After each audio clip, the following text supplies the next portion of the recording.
Qui s'est réveillé un jour et s'est dit: «Tiens, je vais créer un métier qui s'appelle juge et lui donner le pouvoir de rendre des décisions de justice qui s'imposent à tous, même par la force s'il le faut, et dans certains pays, leur faire porter des robes rouges, des marteaux et même des perruques».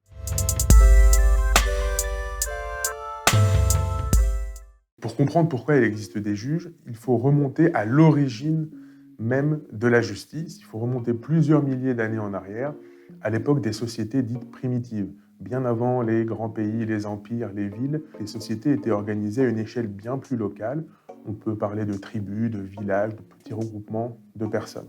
Et à cette époque-là, lorsqu'on avait un litige, on le tranchait par la loi du plus fort.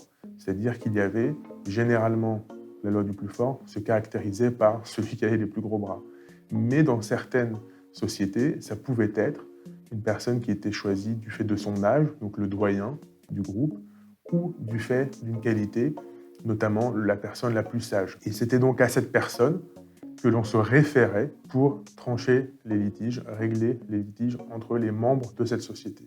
Puis, avec le développement des sociétés, le développement de la technologie, les groupements se sont agrandis, on est monté d'une échelle et à peu près partout dans le monde, on est passé de petits villages, de petites tribus à des royaumes. Donc il y avait des seigneurs locaux, dans certains pays on appelait ça des rois, et c'est un phénomène qu'on retrouve un peu partout sur la planète.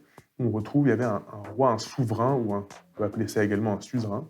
Et donc cette personne, bien souvent, tirait son pouvoir de Dieu. Donc il y avait une légitimité divine au pouvoir royal. Et donc la justice était rendue par le roi au nom de Dieu.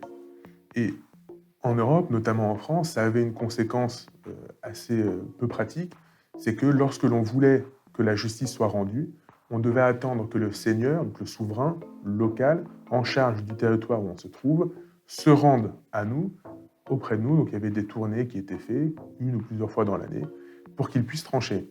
Et au fur et à mesure que les sociétés se sont développées, et que c'était de moins en moins faisable de parcourir toutes ces distances, les rois se sont mis à déléguer leur pouvoir.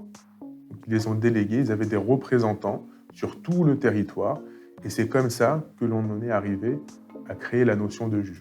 Alors aujourd'hui, bien évidemment, c'est différent parce que avec l'État moderne, le souverain n'est plus une seule personne, mais c'est un État, et un État dit de droit, c'est-à-dire qu'il est régi par le droit, par les lois.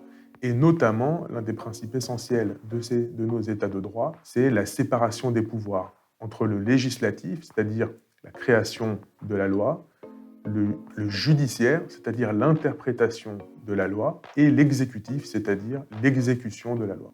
Et donc cette solution repose sur ce qu'on appelle le pacte social.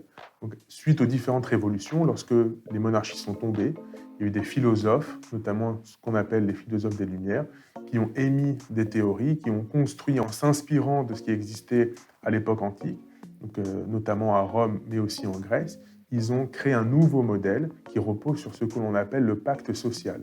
C'est-à-dire que tous les citoyens acceptent que l'État, donc, qui est souverain sur un territoire, donc qui a le monopole de la violence dite légitime, exerce un pouvoir à travers des organes et des institutions.